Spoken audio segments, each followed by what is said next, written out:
আর্জেন্টিনার এটা কি খেলছে, আর্জেন্টিনার মতো বাজে খেলা আমার মনে হয় না আর্জেন্টিনা কোনো সময় এরকম খেলছে বলে। কারণ আর্জেন্টিনার বলে পায় নাই অলরেডি 30 35 40% মনে হয় আর্জেন্টিনার দখলে বল ছিল। আর স্পেনের দখলে ছিল বল 60 থেকে 65% বল ছিল স্পেনের দখলে।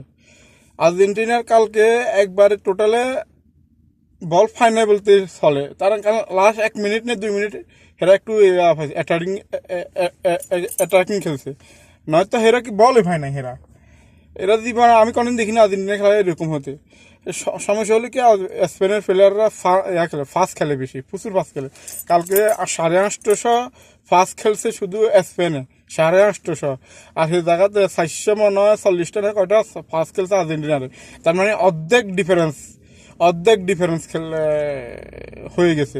তো এই কারণে আর্জেন্টিনার অনেকটা পিছিয়ে আছিল। আর স্পেনকে অবশ্যই মানতে হবে, অনেক ভালো খেলছে, অনেক ভালো খেলছে তারা। তারা ডিজার্ভ করে, তারা ফ্রান্সের হারাইছে, তারা পর্তুগালের হারাইছে, তারা আর্জেন্টিনার হারাইছে, তারা ভালো ভালো দলগুলোর হারাই তারা কাপ দিচ্ছে। আর শুধু আর্জেন্টিনার কাপ দিচ্ছে ভালো একটা দল হারাইছে, সেটা হচ্ছে ইংল্যান্ড ছাড়া হেরা কোনো টিমে হারাইতে পারে নাই, ভালো খেলে না। মিশরের মতো দলের লগে হেরা অনেক কষ্ট করে ম্যাচ দিচ্ছে।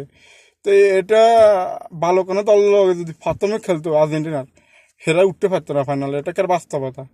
আর স্পেনের কথা দেখেন, স্পেন উল্টা, স্পেন ভালো ভালো দলের লগে জিতি ফাইনালে উঠছে।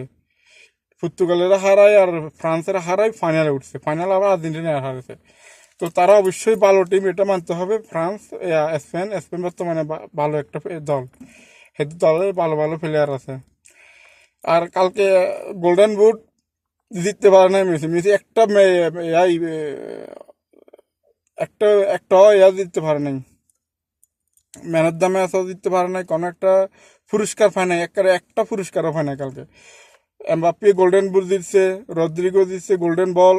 আর স্পেনের তরুণ খেলোয়াড় হিসেবে দিচ্ছে, তার নাম কি, কলিজোর নাকি একটা নামের নাম, হে দিচ্ছে। তারপর স্পেনের গোলকিপারে দিচ্ছে সেরা গোলকিপার। মানে সব কিছু হেরাই দিচ্ছে, শুধু একমাত্র বাইরে ছিল এমবাপ্পে, ফ্রান্সের হয়ে গোল্ডেন বুট দিচ্ছে। অভিনন্দন স্পেনকে, আমিও স্পেনকে সাপোর্ট করতাম। আর কালকে যদি আর একটা কথা, কালকে যদি আর্জেন্টিনা জিততো, কালকে আর্জেন্টিনা জিতলে বাংলাদেশের একটু সমস্যা হতো। এই কারণে আমি আবার স্পেনের সাপোর্ট আরও বেশি ছিলাম, কারণ আমি চাই না বাংলাদেশে একটা হই হুল্লা হোক। কালকে মানুষ গাড়ি সকালে যাব, স্কুল মাদ্রাসা যাব, অফিসে যাব, এই সমস্যাটাও হতো।